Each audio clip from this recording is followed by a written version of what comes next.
Hi, everyone. Thank you for watching this quick little video. My name is Matt Kornmuller. I'm a office leasing advisor with JLL. I've been working in the commercial real estate industry now for 10 years. And with me today, Mike Seetner. I've been working in commercial real estate industry about 6 years now, also at JLL. Matt and I work not on the same team, but pretty closely together. And we thought it'd be really fun to launch this little podcast and give you some insights on what we're seeing in the commercial real estate industry.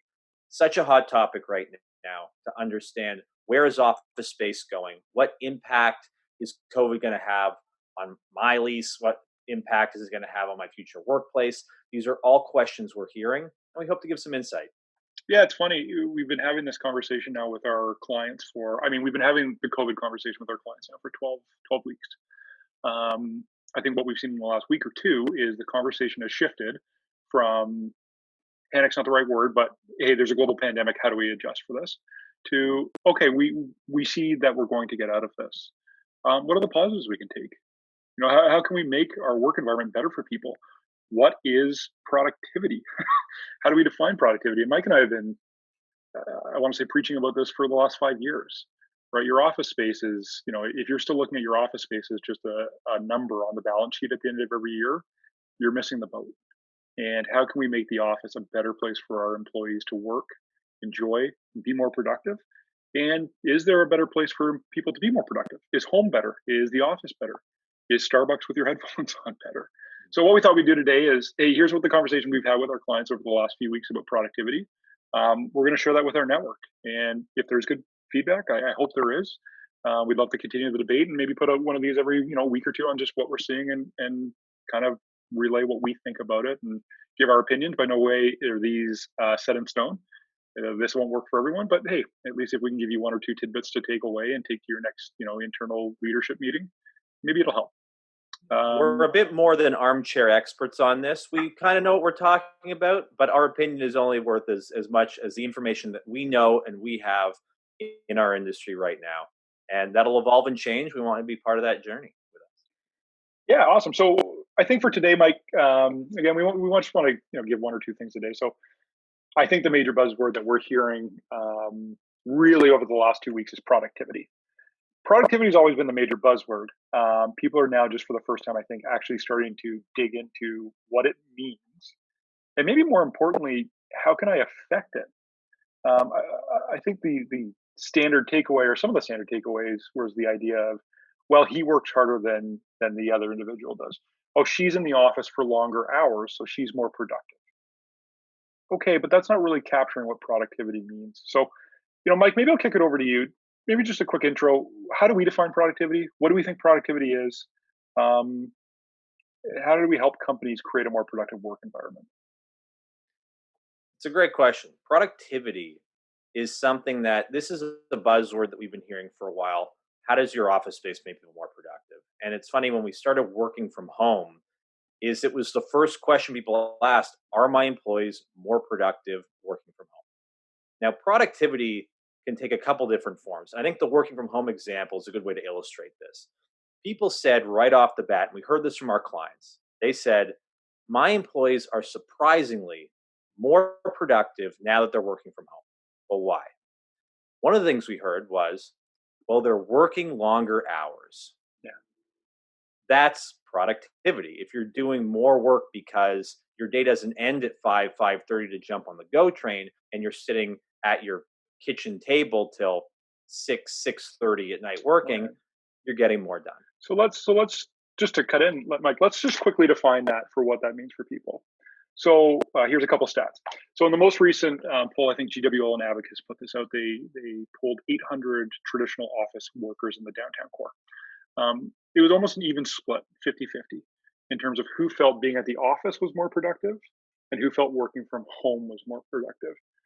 As you dig into those numbers, I think there's so much to untangle as you look at them. One of the things that was a major takeaway of the 50% of the people who are more productive or feel more productive at home, 25 or a quarter of them said it was because they were working longer hours. So to your point, Mike, those people aren't necessarily juicing more productivity; they're working longer hours. So again, if we're defining productivity, if that means doing more in less time, well, that's not really hitting the mark. If it Yep. means just simply being able to do more because you have more time, well, maybe it does. So I think there is a really interesting antidote. The other thing that I think is getting glossed over is okay, of the 50% of people who aren't more productive at home, who would rather be in the office, well, how many of those are saying it's because my kids are running around? Well, remember, kids wouldn't normally be running around; they'd be at school. Now, again, school's out at 3:30. You have to pick up your kids. You have to go from there. There's a lot of working within that, but that's interesting. Now, of the people who say I'm actually more productive being from home, what's your current work environment? Right? Are you working for a company Right. that actually Everyone's hasn't different. taken into effect? Right? Are you working for a company that hasn't taken into effect how to make your office space more productive? So I think everyone's different. I think it's very difficult at these times to understand the stats. And again, it's a pretty much even 50-50 split. So I'm not sure we can take anything from it. But you really have to dig through the layers in terms of those stats to really understand it. And I think one of the interesting things, like we can talk about this all we want, because it's in the headlines. Um, and that's the idea of permanent work from home. So we've seen it. So Shopify has made their major announcement. They're going to permanently look to work from home. I think Twitter jumped on that bandwagon as well and said we're going to permanently work from home. I think the interesting stat behind the permanent work from home is that 12%, according to the Ginzer stat or Ginzer survey, only 12% of employees want to permanently work from home. And when you think about that, that's an incredibly low number of people. One in every 10 actually only want to come, work from home, which means conversely, 9 out of every 10 people physically want an office environment. They're To not some necessarily to some thank you, to some degree. They're not saying, "Hey, I need to be there Monday to Friday, 9 to 5, punching in, punching out." But they are saying, "I need some sort of physical work environment." And well, we've been there, right, Mike? Tech did this 10 years ago. we've had clients who moved 10 years ago. They moved everybody home. Maybe not everybody home, but they shifted a whole bunch of their workforce to a work from home strategy. Teleconferencing still existed, video calls still existed. Back then, they were putting these big, even still 10 years ago, these big video TVs in people's offices to be able to run these work from home programs. And they found they weren't as productive. And they brought, in most of these cases, they brought a big proportion of those employees that they'd sent home. They brought them back to the office because, for one reason or another, they were not as productive working from home. That might have been because they were too close to their dog and their refrigerator, or it could be that maybe certain employees weren't as easy to manage working from home and weren't as productive based on those specific employees in particular. But as a whole, it didn't work. The thing about Shopify doing this, which is so interesting, in Twitter and hearing those names, this was announced 2 months into COVID. Bit of a knee jerk reaction to say after 2 months in a pandemic crisis that, by the way, we're changing our entire office strategy now with a sample size of productivity of 2 months. Now, even if, let's say, their employees were showing incredible leaps in productivity, in a 2 month time span, you can't get enough data to say these employees who are sitting at home because they have nothing else to do, they can't go anywhere else. And by the way, some other employees and their colleagues are losing their jobs in other industries or in the company, to say that they're definitely always going to be more productive working from home from that sample size is not a responsible decision. It's not good data. So to see what happens over the long haul, it wouldn't surprise us, or it wouldn't surprise me. Maybe it would surprise you, Matt. Wouldn't surprise me to see that shift going back again, where these companies that move employees home bring them back to the office in 2, 3, or 5 years from now. So my initial answer is yes, which is to say I agree. Um, do I think a permanent work from home situation is ideal for most employees? No, I don't. The data behind that, again, according to Gensler, only 12% of people want that as their work environment. I think what maybe not to quickly jump to reaction on Shopify, on Twitter, on the other companies doing this is we haven't been able to see what they're going to now use their office space for. So, an example, Shopify, for those of us in downtown Toronto, have been following their growth now for the last few years. I think they're now going to be well over 500,000 square feet mixed across multiple new developments. Are they going to shutter all 500,000 square feet, sublease it, get rid of it, terminate, what have you? We don't know. Are they going to reduce part of that? Probably. If you're going to do a permanent work from home, you have to imagine there's going to be some sort of downsizing. But are they going to reimagine some of that office space? is part of that office space just going to become, I don't know what the proper term is, a hangout place, a gathering spot, ping pong tables, beer taps for employees, a culture place? Because I think one of the things that has become incredibly apparent from really COVID, you cannot build company culture through Zoom. You cannot build company culture through FaceTime, through whatever the product is. Frankly, through email. There is a real element of physical interaction with company culture. So I think it's too early to say if that's the right decision or not. Again, our knee-jerk reaction is to say it probably doesn't make the most sense for companies to look for a permanent work from home. We've talked a lot in the past about pendulum swinging. Sometimes pendulums swing all the way; they go too far, they start to come back. With that said, again, I'm, as someone who is passionate about office leasing, who frankly I think we both are. We love what we do. That's why we're talking about it today. I'm fascinated to actually watch how this plays out. Maybe there's a better system. Maybe there is a way to marry the two things. One of the things that you and I were talking about with the client this week is defining productivity, right? So how do we physically, Mike? How do we define productivity? What's a task you could do at home that you're more productive at? What's a task that you could do at the office that you're more productive at? Is that unique to commercial real estate? I don't think it is. I think it's all industries probably have things that, yeah, maybe there is a better solution. I don't know if you want to talk about that at all. Yeah, so it's funny because when you relate that to Shopify, they're all about team rooms and they want to put certain teams in rooms. Why? Because how companies have been defining productivity for a long time and how they've moved office space towards it is collaboration. Hmm. So let me start with in contrast to that is what's really productive working from home that we could think about. Yeah, sure. Well, if let's say if you and I are drafting an offer or reviewing a lease Yeah, at the office, that can be tough. We agree that can be very tough. But yeah, at home, you can sit down, peace and quiet, and you can put a good hour and a half into drafting that offer, yeah. and you're not distracted, and you're probably doing that faster at home. But So if you're looking at, can I just before we push on, can I challenge you on that? okay, Um, I agree in the sense that the physical typing, typing out that offer to lease, reviewing that lease document. If we're defining productivity as I can put on my headphones, sit at my desk, and not be disturbed, 100%. I think that's more productive. Heck, when I'm doing that at the office, I put in headphones, put on some music, so I'm not yeah, disturbed. How many times have you and I, or you and our other colleagues, I feel like we do it all the time. I'm working on an offer and I want to review your COVID-19 delay provision. Well, now if I'm working from home, I have to email you, I have to call you, I have to text you. Maybe I have to put out an email to three or four people within the office. Hey, does anyone have a good delay clause right now pertaining to COVID-19? Whereas if I'm drafting that offer in the office, although there might be more distractions, there might be more people tapping me on the shoulder to ask a question. I also have the ability to then pop my head over the desk and say, "Hey, Mike, I just need this from you. Can you send it to me right now? I bet you I have that back in 30 seconds." right. And that's when Right. I talk about Shopify and these team rooms and relating that back is they did that for that collaboration of the Right. team so that you can peek over your cubicle, like you said, ask a question. Have you seen this? Let me ask you this. Can you review this email for me for a second before I flip it off to a client? That's productivity also. Mhm. And when you think about taking that even one step further, what do companies really see as productivity? As you can say, amount of output per hour Okay. or revenue generating outcomes. Hmm. So if let's say you're a company and you want to be more productive, it means you want to bring in more dollars per employee. Yeah. To do that, you need new products, new product innovations, new ways of selling products, bring in more customers and be able to target customers differently. To Yeah. be able to get that, that's not coming from, putting headphones on if you're a coder and sitting there and coding. It's Right. from saying, I got this idea.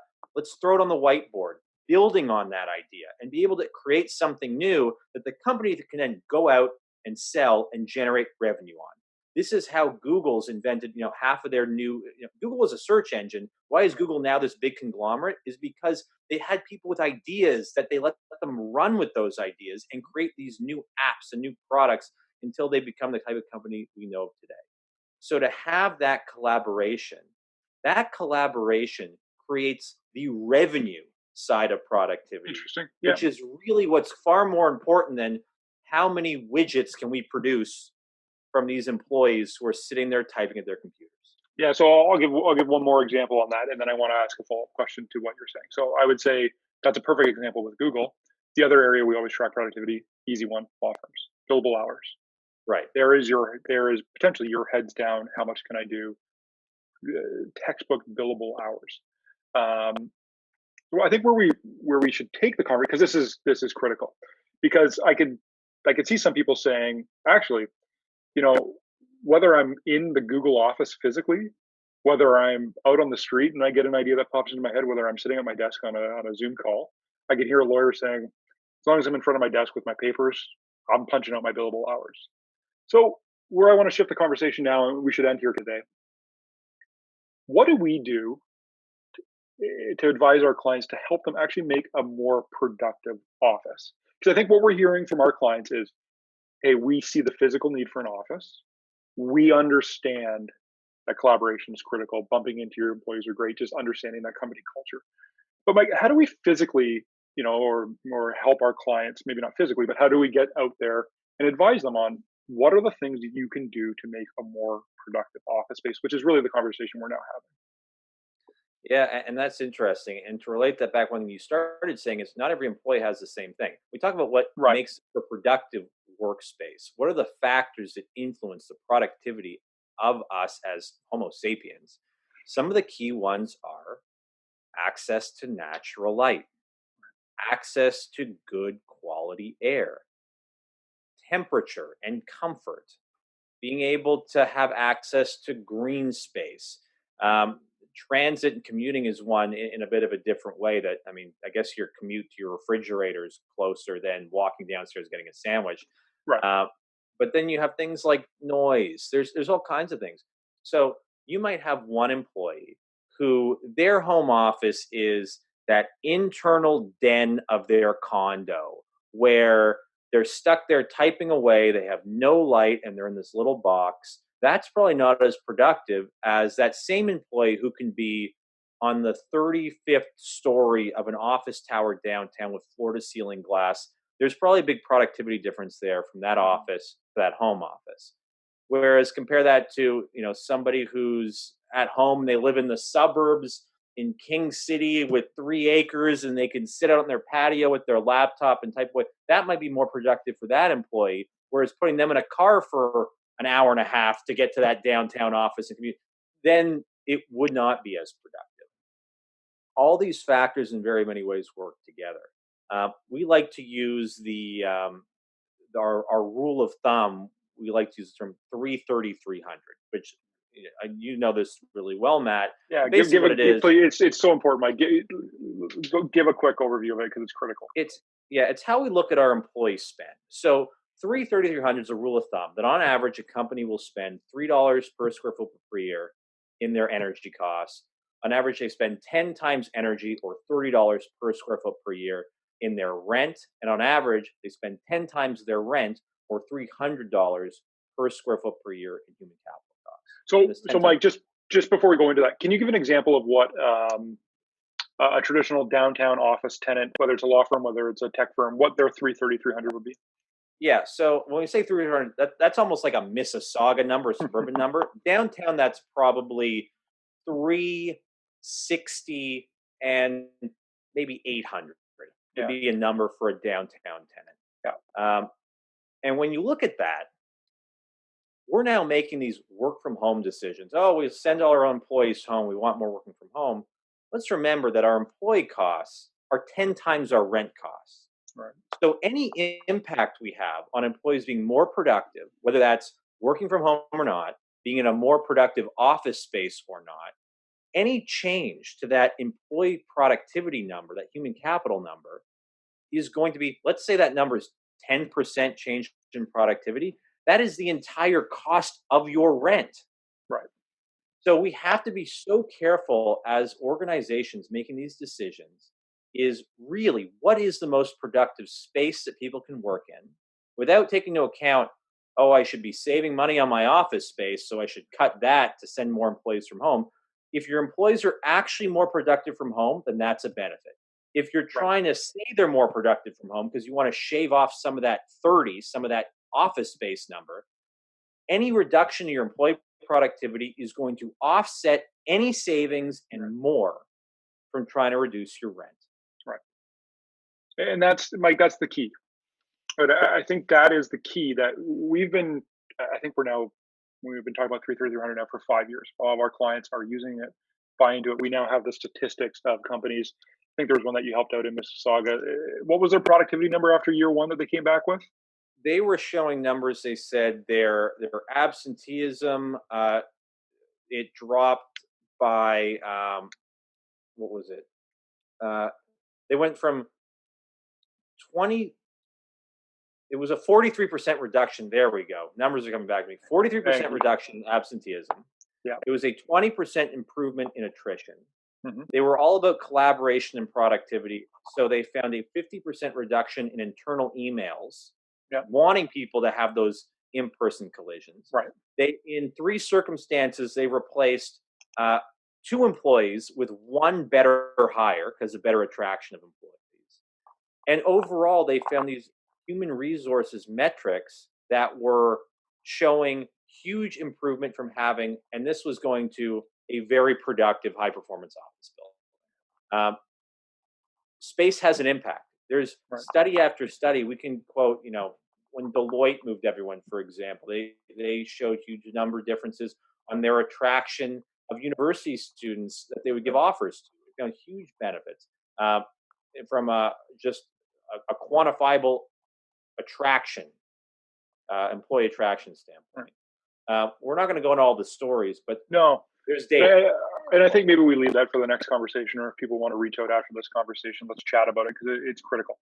We've been going now for plus or minus 15 minutes. I don't think we need to go too much longer, but I think that's the key, isn't it, Mike? When you're making these decisions on whether it's your corporate lease, whether it's your work from home strategy, whether it's where are my people more productive, I think the biggest key is these are all factors we have to look at. These are factors that we run through from day one. As much as we're putting a financial plan in place, we're putting a productivity plan in place. Are there Mhm. savings from that? Are there increases to rent because you're creating more productivity? Is it the inverse? So I think what we're starting to say is we're so thankful this is now part of the bigger conversation. This is a conversation, and heck, Mike, maybe it's part of our secret sauce over the last 5 years. The reason we've had success is because we were out ahead of us talking about productivity, and maybe that won't be as much of a head start for us anymore because everyone's thinking about it. But I really think that's a major takeaway out of this is productivity is key.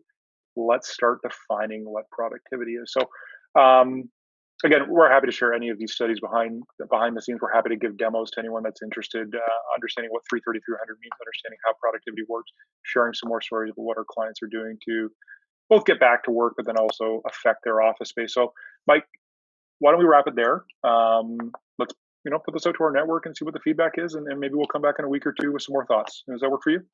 We got lots of ideas. We can touch the tip of the iceberg on productivity. We haven't talked about yet, uh, really on yeah. We tipped the iceberg on the culture standpoint, on Yeah, the attraction standpoint, on the people getting promoted, on the human element. Do people even want to go back to the office versus productivity? What do people actually desire? yeah. We're still just starting these conversations, and I look forward to talking about it. Yeah, and hey, good point. If there's, if you've, watched us to the end, first of all, thank you.